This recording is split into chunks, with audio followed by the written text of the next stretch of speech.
Y la palabra de Dios nos dice en el libro de Mateo, capítulo 11, versículo 11 al versículo 15.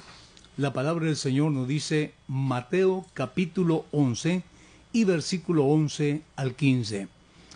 Es cierto, os digo, entre los que nacen de mujer no se ha levantado otro mayor que Juan el Bautista, pero el más pequeño en el reino de los cielos, mayor es que él.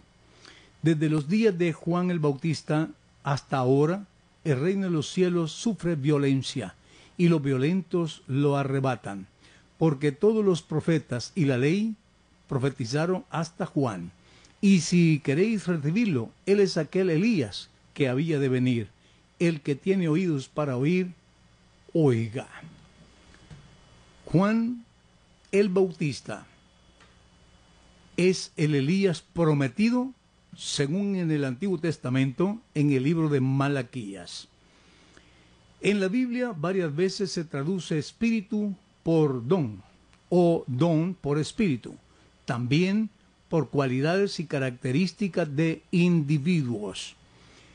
¿Por qué Juan el Bautista en el reino de los cielos es más pequeño que todos? Cierto que en la línea profética Juan el Bautista es mayor que todos los profetas porque fue el heraldo del Mesías.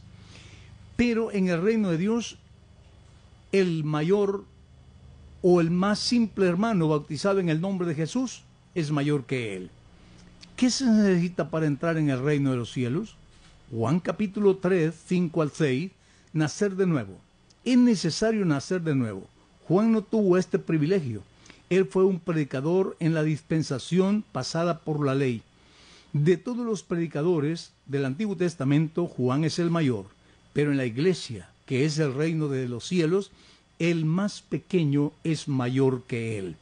¿Qué privilegio realmente tenemos cuando somos bautizados en el nombre de Jesús y hemos conocido el plan de salvación? El reino de los cielos sufre violencia.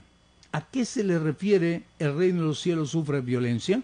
Se ha discutido mucho si la violencia mencionada en este pasaje es externa. Tan solo se manifestó contra el reino en la persona de Juan el Bautista y Jesús. Y si considerando la oposición de los escribas y de los fariseos, la idea es que solo los de firme resolución se esforzarían para entrar en el reino de Dios. Ambas ideas son ciertas. El rey y sus heraldos sufrieron violencia, y este es el más grande e importante significado del pasaje. Pero también es cierto que algunos estaban llegando a ser, de manera resuelta, sus discípulos y decididos a sufrir lo que fuera necesario por amor a Jesús. Así es de Lucas 16, 16. De tal manera que entonces, si el reino de los cielos sufre violencia, estamos hablando de las fuerzas del enemigo que siempre tratan de poner obstáculos y problemas a los que quieren perseverar.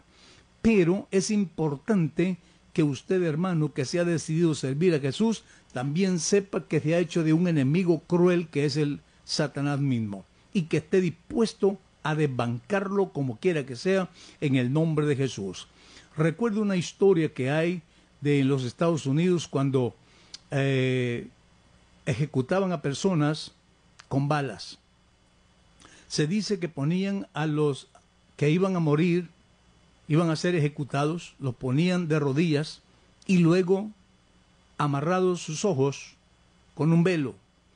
Y mientras los tenían en la fila, hacían pasar la bandera de los Estados Unidos frente a ellos. Y quien agarrara la bandera era libre de la muerte.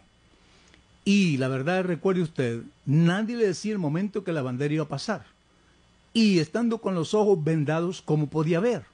Pero hubo personas que, usando de esta violencia, en el momento en que la bandera iba pasando frente a ellos, la pescaron y fueron libres de la muerte. Entonces esa es una forma de violencia. Es decir, violencia no significa andar asaltando, matando y destruyendo, sino realmente aquí el sentido de la palabra violencia es estar decidido a lo que sea posible por amor y servir al Señor. La dispensación de la ley y la predicación acerca del Mesías llegó hasta Juan. La ley ceremonial en el sacrificio de Jesús tuvo su fin, y los profetas que anunciaron su venida dejaron de hacerlo, porque ya era una realidad. Jesús lo dijo en Lucas 24:44, y les dijo: estas son las palabras que os hablé, estando aún con vosotros, que era necesario que se cumpliese todo lo que está escrito de mí en la ley de Moisés, en los profetas y en los salmos. Él es aquel Elías que había de venir. El Señor le habló al pueblo de Israel: he aquí yo os envío el profeta Elías antes que venga el día del Señor, grande y terrible.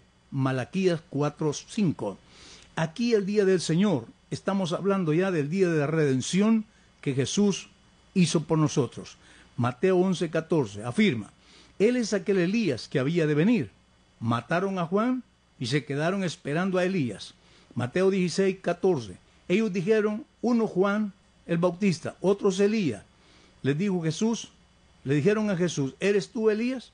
Mateo 17:10-12, verso 11, respondió Jesús: a la verdad Elías viene primero y restaurará todas las cosas. Verso 12, mas os digo, Elías ya vino y no le conocieron, sino que hicieron con él todo lo que quisieron.